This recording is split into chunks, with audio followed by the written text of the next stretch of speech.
freestyle from our dual meets on October 31st. This time I'm taking a look at Maia Young right here in lane 3. I'll play the video one time through without talking, and then I'll go back and kind of point out some things after we play it straight through.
All right, so that's about the last good angle we're going to get of you in this race. Just as the camera falls, the top people in the heat, you start to get a little more out of frame.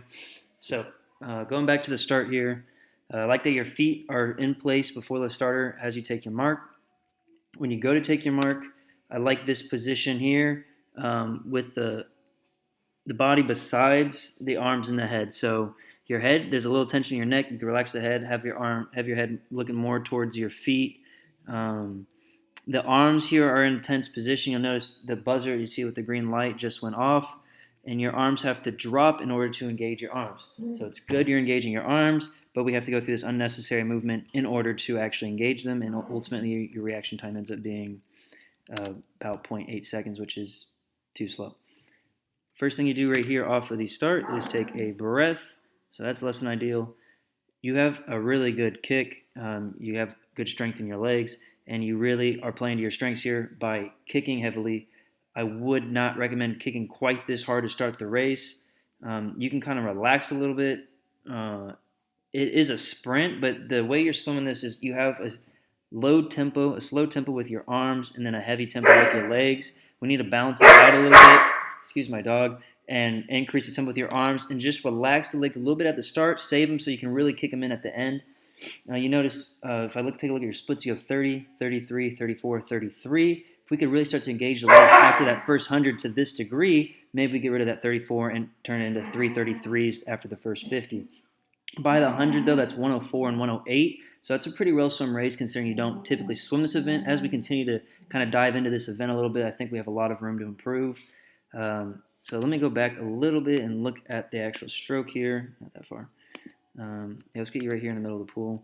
So notice I like right here your left arm comes over. It enters real nice and smooth with those index and thumb fingers and glides you up front for you to set up your breath. But this is a real sloppy stroke you're taking with your breath. You're coming in with your thumb, and it almost looks like you're slicing in with your thumb sideways instead of getting a nice quality stroke there. So maybe that looks like, let's take back up a little bit. So I think you just need to breathe quicker. Like you're in a good position when you breathe, but you're holding the breath. Your arm is entering the water essentially right here, and you're just now getting your head back in. And it's kind of an awkward entry and recovery with your head. So if we can clean up that right arm through the breath, like you're breathing every two, so essentially every other stroke is a little bit sloppy on the right arm.